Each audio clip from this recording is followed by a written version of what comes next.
नमस्कार, आप देख रहे हैं क्लीन बोल्ड। मैं हूं आपके साथ रवीश। और जैसा कि आप जानते हैं कि भारत और ऑस्ट्रेलिया के बीच T20 मैचेस की जो सीरीज है वो शुरू होने वाली है। पहला मुकाबला मोहाली में खेला जाएगा और एशिया कप में जो भारत की परफॉर्मेंस थी उन कमजोरियों से टीम इंडिया को पार पाना होगा, क्योंकि अगले महीने वर्ल्ड कप भी खेलना है टीम इंडिया को। सबसे बड़ा सवाल ये है कि क्या भारत का ओपनिंग कॉम्बिनेशन बिल्कुल सही जा रहा है? क्या ओपनिंग कॉम्बिनेशन में अभी भी कुछ गुंजाइश है? क्या विराट कोहली, जिनकी परफॉर्मेंस एशिया कप में इतनी शानदार रही थी, उनको एज एन ओपनर उतारा जा सकता है? क्या केएल राहुल का स्लॉट चेंज किया जा सकता है? बहुत सारे सवाल हैं जिनके जवाब इंडिया वर्सेस ऑस्ट्रेलिया सीरीज में हमें मिलने वाले हैं। लेकिन उससे पहले आपको दिखाते हैं रिपोर्ट की भारत के लिए सुटेबल ओपनर्स या सबसे बढ़िया ओपनर्स कौन रहेंगे। देखिए रिपोर्ट।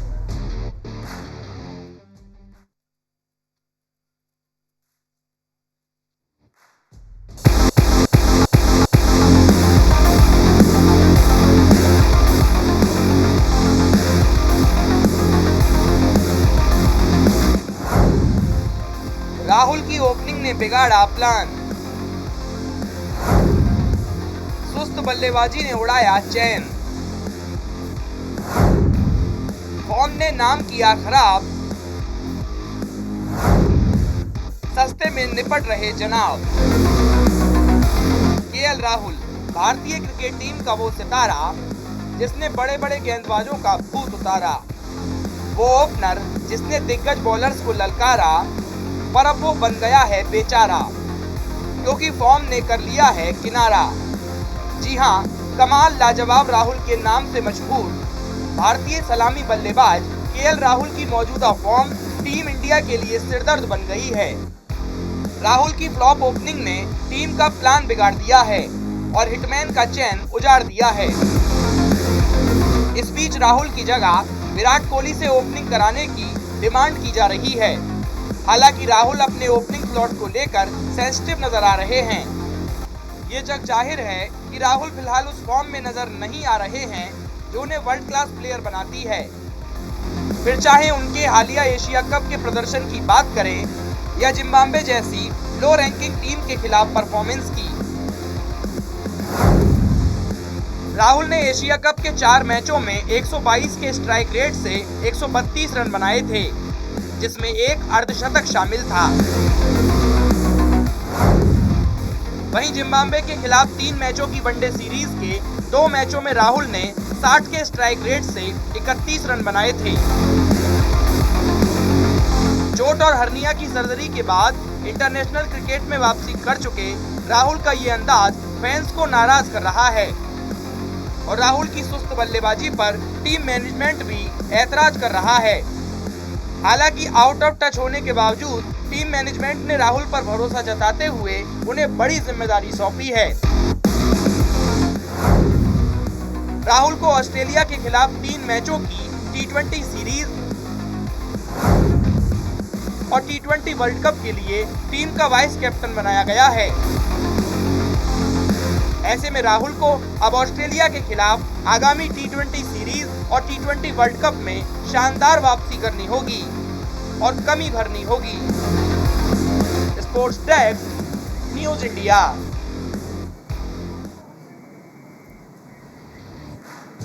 तो वर्ल्ड कप का काउंटडाउन शुरू हो चुका है, क्योंकि अगले महीने वर्ल्ड कप खेला जाएगा। 1 महीने से भी कम वक्त रह गया वर्ल्ड कप के लिए। इंडिया को खेलने हैं 6 T20 मुकाबले, इंटरनेशनल और 2 वार्म अप गेम, यानी कि 8 मैच डिसाइड कर देंगे कि इंडिया का कैंपेन कैसे जाने वाला है, इंडिया कौन सी प्लेइंग 11 उतारेगा। लेकिन सबसे बड़ा सवाल यही कि क्या भारत का ओपनिंग कॉम्बिनेशन राइट है या इसमें अभी भी कोई कंफ्यूजन है?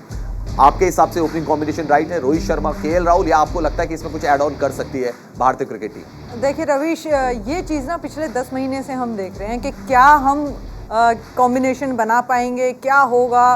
बीच में प्लेयर्स इंजर्ड भी हुए, फिर वापस टीम में वापसी की है, उसके बाद उनकी परफॉर्मेंस कैसी रही है।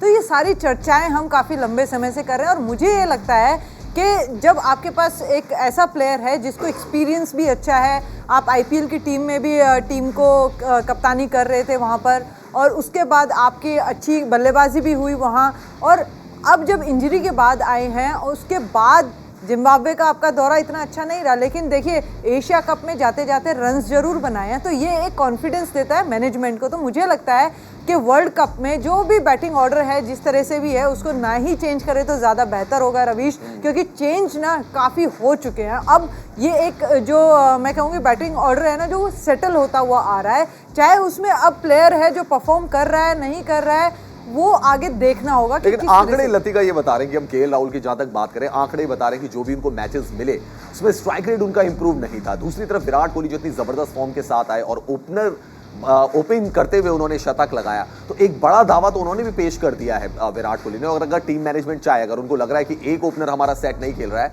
तो आपके पास विकल्प बहुत मौजूद है। देखिए विकल्प तो वैसे भी बहुत है, आपके बेंच स्ट्रेंथ पे इतने सारे विकल्प हैं, क्योंकि देखिए आपने सूर्य कुमार यादव को भी ओपन कराया, वहाँ दीपक हुड्डा से भी ओपन कराया, ऋषभ पंत से भी ओपन कराया, तो विकल्प बहुत हैं रवीश। लेकिन मुझे लगता है कि ये मेरा पर्सपेक्टिव है कि अगर आपके ओपनर है, राहुल है और रोहित है, उनको ना ही छेड़े तो ज़्यादा बेहतर होगा। भले ही विराट कोहली ने ओपनिंग में सेंचुरी की है, लेकिन जो एक लय बनती है ना, किसी का भी कॉम्बिनेशन होता है, अगर यही ऊपर नीचे हो गया और कोई ऊंच नीच हो गई तो फिर हम इसी बात पे चर्चा कर रहे होंगे कि क्यों उनको ओपन कराया, उनको वन डाउन ही रहने दिया जाता। स्ट्राइक रेट एक लतिका बहुत बड़ी समस्या आ गई ना केएल राहुल के साथ। आप जानते हैं क्लासी प्लेयर है, बहुत ज्यादा रन बनाते हैं, इंजरी के बाद उन्होंने कमबैक किया, but not a good comeback in Zimbabwe. फिर यहाँ पर हमने एशिया कप में भी देखा इंपैक्टफुल इनिंग्स नहीं आई। अब सबसे बड़ा सवाल लतिका ये उठ जाता है केएल राहुल के बारे में, उनको कहा जाता है बहुत क्लासी प्लेयर है, बहुत अच्छे प्लेयर है, लेकिन बड़ी टीमों के खिलाफ उनका बल्ला नहीं चलता है। ये उनके करियर का सबसे बड़ा ड्रॉबैक रहा है। देखिए ये जो चीज़ है केएल राहुल इस पे भी काम कर रहे होंगे, ऐसा है नहीं है। और उनके बल्लेबाजी आपने देखी होगी कितना अच्छा टाइम करते हैं वो बॉल को। और ओपनिंग में मुझे लगता है कि केएल राहुल ही रहें तो ज़्यादा बेहतर होगा, क्योंकि विराट कोहली का जो नंबर 3 है वो बहुत इंपॉर्टेंट है अगर आप एज अ टीम देखें, क्योंकि उस नंबर पे आप एज अ ओपनर ही खेलते हैं अगर आपके ओपनर कोई भी जल्दी आउट होता है। और रही बात स्लो रन रेट की, वहाँ पर किस तरीके से वो अपने रन्स बना रहे हैं, तो मुझे लगता है कि ये एशिया कप में पूरी टीम के साथ ये प्रॉब्लम थी कि आपने कहा तो सही कि हम इंटेंट दिखाएंगे, पहले 6 ओवर हम कोशिश करेंगे कि ज़्यादा से ज़्यादा रन्स बनाएं, अच्छी रन रेट पे हम छोड़ के जाएं मैच को, अगर विकेट जाता है तो हमारा, लेकिन ऐसा हमें दिखाई नहीं दिया रवीश। तो ये एक जो प्रेशर ले रही है अभी भारतीय टीम बल्लेबाजी में, वो प्रेशर को निकालना होगा, आपको खुल के बल्लेबाजी करनी होगी जैसे आप पहले किया करते थे, चाहे उसमें रोहित हो गया, केएल राहुल हो गया या विराट कोहली हो गया। अगर आप बात करें अफगानिस्तान के जो साथ मैच खेला था, वो किसी तरीके से मायने नहीं रखता था, उसका रिजल्ट कोई मायने नहीं रखता था।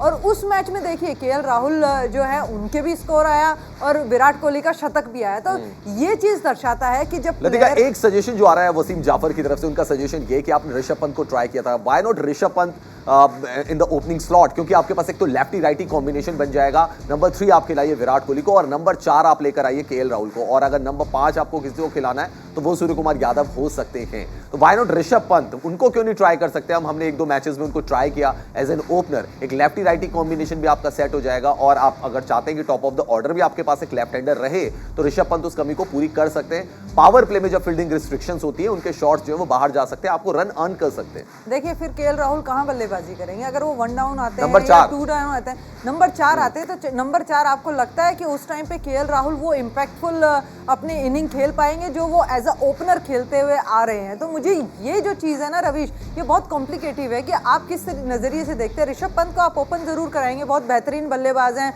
बहुत अच्छा हिट करते हैं बॉल को, लेकिन अभी तक के जो उनका रहा है, किस तरीके से रन बना रहे हैं वो चीज़ भी ध्यान में रखनी है। तो मुझे ऐसा लग रहा है कि ना ही छेड़े तो अच्छा है, भले ही उनका रन रेट इतना नहीं आ रहा, लेकिन आपके सामने रोहित है, ऐसा नहीं होगा रवीश। अभी जो ये ऑस्ट्रेलिया और साउथ अफ्रीका की सीरीज़ है, यहाँ आपको अच्छे से पिक्चर क्लियर होने वाली है कि केएल राहुल फॉर्म में है या नहीं है। देखिए आप ऑलरेडी बहुत सारे ऑप्शंस लेके चल रहे हैं, तो ये जो चीज़ है मुझे ऐसा लगता है कि अब ये जो है एक्सपेरिमेंट्स है ये रुक जाने चाहिए और जो जैसा खेल रहा है उसको वहाँ पर सपोर्ट करें, उनको बैक करें। तो मुझे लगता है टीम का बैलेंस तो एक अच्छा बनेगा ही बनेगा। जो एक मोमेंटम होता है मैच के अंदर, आप बल्लेबाजी कर रहे हैं, जो एक मोमेंटम होता है वो हमेशा टीम के पास रहेगा, प्लेयर्स के पास रहेगा। एक क्लियर माइंड से बल्लेबाजी करने आएगा बल्लेबाज। अगर यही सब कुछ चलता रहा तो रवीश आप कह रहे हैं कि एक्सपेरिमेंट का दौर अब खत्म हो चुका है, अब वर्ल्ड कप तक वर्ल्ड कप से पहले आपको ये देख लेना पड़ेगा कि आपका मेन प्लेइंग 11 क्या है, क्या कॉम्बिनेशन आप लेकर उतरने वाले हैं। तो चलिए, ये तो हमने बात की कि क्या ओपनिंग कॉम्बिनेशन भारत अपना सकता है, उसके डिफरेंट एंगल्स क्या हो सकते हैं, किन किन खिलाड़ी को ट्राई किया जा सकता है। लेकिन अब मैदान में आपको एक बहुत बड़ा खिलाड़ी भी नजर आएगा। ये प्लेइंग 11 से अलग होगा। प्लेइंग 11 के 11 खिलाड़ी तो होंगे ही होंगे, लेकिन मैच के दौरान एक ऐसे खिलाड़ी की एंट्री होगी जो कि मैच का पासा पलट सकता है, जिसको आप गेम चेंजर कह सकते हैं। हम उसको कह रहे हैं सबसे बड़ा खिलाड़ी।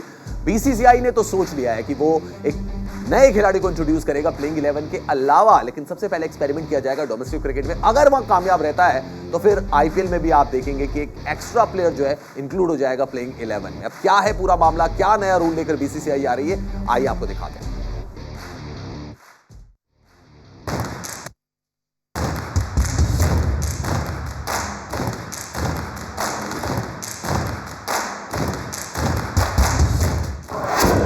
T20 होगा अब और भी धांसू। नए नियम से रोमांच होगा बेकाबू। प्लेइंग 11 में होगी इंपैक्ट प्लेयर की एंट्री। बदल जाएगी गेम की रणनीति। बीसीसीआई ने की तैयारी, T20 होगा और रोमांचकारी। इंपैक्ट खिलाड़ी मचाएगा धमाल। मैच में होगा कमाल ही कमाल। जी हां, बीसीसीआई T20 के मैच को और भी बेहतर करने के लिए इंपैक्ट प्लेयर नियम को लागू करने जा रही है। नियम के मुताबिक टीमें मैच के दौरान प्लेइंग 11 से किसी एक खिलाड़ी को बदल सकती हैं। टीमें और खिलाड़ी इस नियम में ढल सके, इसलिए बोर्ड इसे पहले डोमेस्टिक क्रिकेट में लागू करेगा। बीसीसीआई ने इस नियम को 11 अक्टूबर से शुरू हो रही सैयद मुश्ताक अली T20 ट्रॉफी में लागू करने का फैसला किया है। आइए आपको बताते हैं कि आखिर क्या है इंपैक्ट प्लेयर नियम।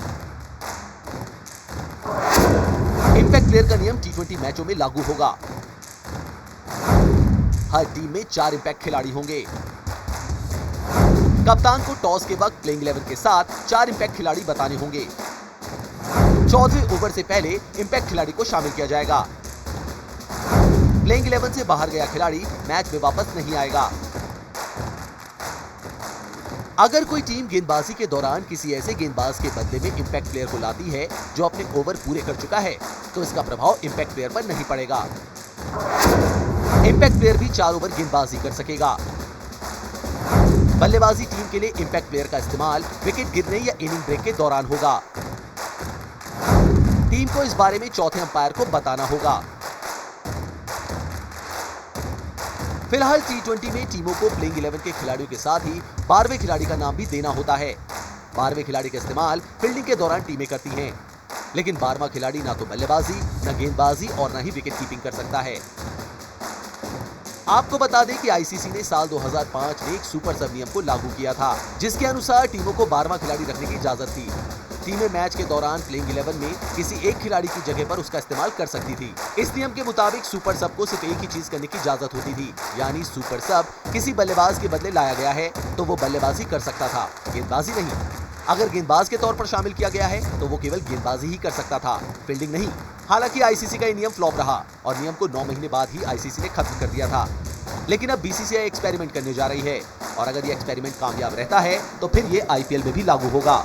Sports desk, news India. तो पहले आया था सुपर सब, जिसमें आप एक खिलाड़ी को रिप्लेस कर सकते थे, उसकी जगह किसी को भी खिला सकते थे। 9 महीने तक ये नियम भी चला, लेकिन उस समय जो इंडियन कैप्टन हुआ करते थे राहुल द्रविड़, उन्होंने कहा था कि ये नियम ठीक नहीं है, इसमें टॉस का एडवांटेज रहता है। लेकिन अभी टॉस का एडवांटेज नहीं है, आप 4 खिलाड़ियों में से जिसको चाहें उसको पिक कर सकते हैं। सैयद मुश्ताक अली ट्रॉफी जो कि इंडिया का डोमेस्टिक T20 टूर्नामेंट में, उसमें सबसे पहले इंपैक्ट प्लेयर का जो रूल है उसको लाया जाएगा। उसके बाद अगर कामयाब होता है तो फिर देखते हैं आईपीएल में भी इसको लागू किया जा सकता है। लेकिन अच्छा है कि डोमेस्टिक मैचेस में पहले इसको लागू किया जा रहा है। Latika, what's your take on this rule? क्या ये इंपैक्ट प्लेयर का रूल मैच को रोमांचक बनाएगा, क्या लगता है आपको? मुझे लगता है ये इम्पैक्ट प्लेयर्स का जो रूल है ना रवीश, ये काफ़ी सरदर्दी लेकर आने वाला है मैनेजमेंट के लिए और कप्तान के लिए, क्योंकि आपको रणनीति वहाँ बनानी पड़ेगी कि वो कौन से ऐसे 4 प्लेयर होंगे जिनको आप इस सिचुएशन में भेज सकते हैं। और देखिए, इसका नुकसान भी हो सकता है कि आप ना उसके बाद जिस प्लेयर के बदले आपने ये प्लेयर चेंज किया है, वो प्लेयर फिर किसी भी तरीके से आपका काम के नहीं रहेंगे। तो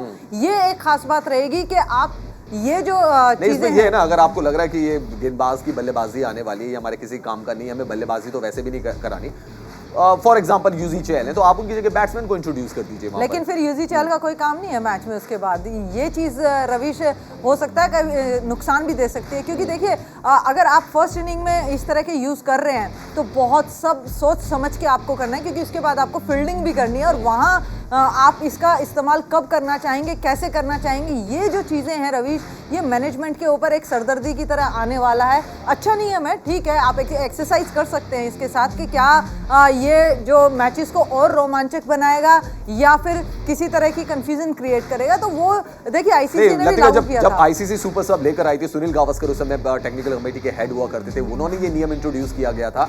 उस समय सबसे बड़ी चीज थी जो कि राहुल द्रविड़ ने भी पॉइंट आउट की थी, वो टॉस हो जाता था, क्योंकि टॉस के समय ही आपको बताना पड़ता था कि आपका सुपर सब कौन है। अब इसमें डिसएडवांटेज ये था कि कई बार आपने बैट्समैन लिया और आपकी पहले बॉलिंग आ गई है, बैटिंग आ गई, जिस भी अकॉर्डिंग आप देखते हैं, और बाद में आप जब चीजें देखते थे तो कुछ और निकलता था। यहां पर आपके पास ऑप्शन ये कि आप 4 इंपैक्ट प्लेयर्स के नाम अनाउंस कर सकते हैं। तो अगर आपको जरूरत पड़ी कि आपको लगा कि आपने पिच सोची थी तेज गेंदबाजों के लिए अच्छी होगी, निकल गई वो स्पिनर्स के लिए अच्छी, तो आप स्पिनर को इंट्रोड्यूस कर सकते हैं, अनलाइक जो सुपर सब का नियम था, क्योंकि इसमें आपको एक ही खिलाड़ी को बताना पड़ता था। वो बैट्समैन भी हो सकता था, फास्ट बॉलर हो सकता था, स्पिनर हो सकता था। हाँ, बस इसमें इतना ही फर्क लग रहा है मुझे रविश के वहाँ एक ही प्लेयर होता था, अब इन्होंने 4 प्लेयर कर दिए हैं। तो ये चीज़ देखना होगा, वही मैं कह रही हूँ कि ये चीज़ देखना होगा कि वो 4 प्लेयर कैसे आप यूज़ कर सकते हैं। देखिए जैसा सुपर सब का नियम था, कुछ वैसा ही सिमिलैरिटी में ये दिखाई दे रहा है, और इसमें फ़र्क यह है कि एक प्लेयर के बदले आपने 4 प्लेयर लिए हैं। तो अब जब ये रूल आएगा, आपको पूरी प्लेइंग 11 देनी है प्लस 4 प्लस, आपको पूरी स्क्वाड देनी है अपनी, पूरा अपना एक स्क्वाड देना। तो उसके बाद आप देखेंगे कि आपकी बल्लेबाजी पहले आ रही है, तो आपके पास क्या वो 4 प्लेयर आपने सिलेक्ट किए हैं जो बल्लेबाजी के लिए आपको हेल्प करने वाले हैं, क्या आपकी बॉलिंग है और वो बॉलर्स आपने सिलेक्ट किए हैं।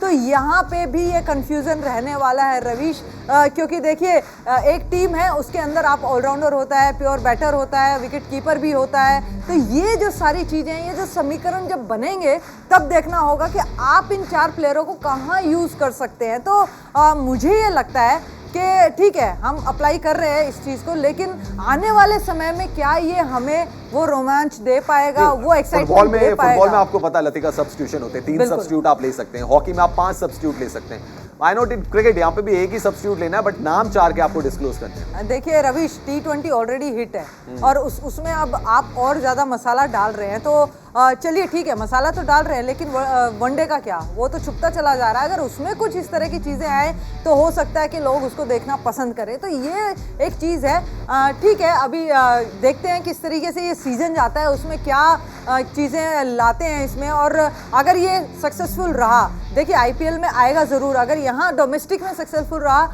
आईपीएल में आएगा। आईपीएल किस तरह से इस्तेमाल करता है इस चीज़ को, बड़ी बड़ी फ्रेंचाइजीज हैं, बड़े बड़े प्लेयर्स आते हैं उस प्लेटफॉर्म पे, वहाँ इसका पता चलेगा कि एग्जैक्टली ये कितना सक्सेसफुल होने वाला है, ये अगर आता है तो। लेकिन कंफ्यूजन वहीं रहेगी रविश, हाँ, कि आप ये रहेगा कि कप्तानों को, टीम मैनेजमेंट को बहुत दिमाग लगाना पड़ेगा इसके लिए कि किस खिलाड़ी को वो सब्स्टिट्यूट कर सकते हैं। तो ये एक इंटरेस्टिंग चीज रहेगी जो कि हम सैयद मुश्ताक अली ट्रॉफी में हमें देखने को मिलेगी। खैर, वर्ल्ड ऑफ क्रिकेट में बहुत कुछ हो रहा है, उस पर भी एक नजर डाल लेते हैं और बात करते हैं मोहम्मद शमी।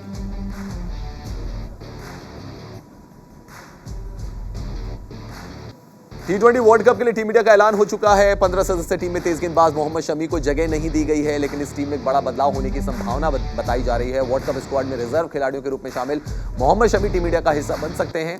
शमी को 15 सदस्य टीम का हिस्सा बनाने का प्लान है, इसी वजह से उन्हें ऑस्ट्रेलिया और साउथ अफ्रीका के खिलाफ T20 सीरीज के लिए टीम में चुना गया है। अगर दोनों सीरीज में उनका प्रदर्शन अच्छा रहता है तो उन्हें T20 वर्ल्ड कप टीम में एंट्री मिल सकती है। बीसीसीआई अधिकारियों ने कहा है कि सभी टीमों को 10 अक्टूबर तक अपनी अपनी टीमों की लिस्ट भेजनी है और टीमों के पास अपनी चुनी हुई टीम में बदलाव करने का अधिकार है। ऐसे में Shami T20 world cup team में शामिल हो सकते हैं। T20 वर्ल्ड कप के लिए टीम इंडिया में जगह नहीं मिलने पर टीम के विकेटकीपर बल्लेबाज संजू सैमसन लगातार सुर्खियों में बने हुए हैं। उन्हें फैंस केएल राहुल और ऋषभ पंत को ट्रोल कर रहे हैं, लेकिन इस बार संजू सैमसन ने इस मामले में चुप्पी तोड़ी है। संजू ने कहा है कि मेरी सोच बिल्कुल साफ है, केएल और पंत दोनों ही मेरी अपनी टीम के लिए खेलते हैं और मैं अपने ही साथियों के साथ मुकाबला करता हूं, तो मैं अपने देश को नीचा दिखा रहा हूं। संजू के इस बयान के बाद उनकी जमकर तारीफ हो रही है, साथ ही उनका यह बयान भी सोशल मीडिया पर वायरल हो रहा है। टीम इंडिया के स्टार बल्लेबाज विराट कोहली क्रिकेट के अलावा दूसरे खेलों को भी पसंद करते हैं। कोहली ने बास्केटबॉल के लिए अपना प्यार भी दिखाया है। कोहली ने अपनी इंस्टा स्टोरी पर एक सेल्फी शेयर की है जिसमें वो NBA टीम शिकागो बुल्स की टोपी पहने हुए नजर आ रहे हैं।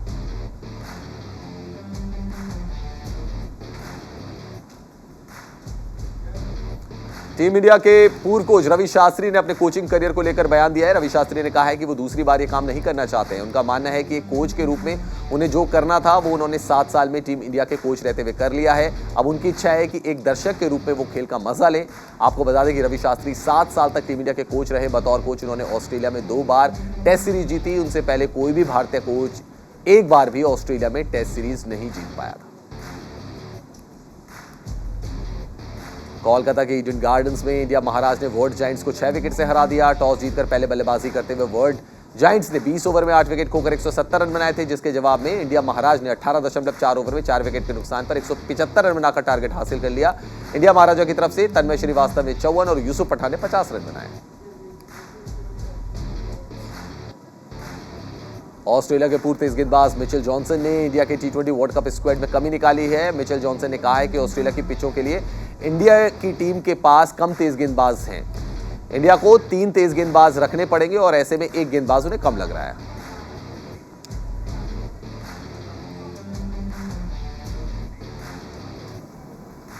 तो मिचेल जॉनसन की भी आपने बात सुनी। उनका कहना है कि पर्थ में भी भारत को मुकाबला खेलना है, हो सकता है वहां पे 4 तेज गेंदबाज खिलाए। ऐसे में स्क्वाड में एक तेज गेंदबाज की कमी लग रही है। फिलहाल क्लीन बोल्ड में इतना ही। आप देखते रहिए न्यूज़ इंडिया।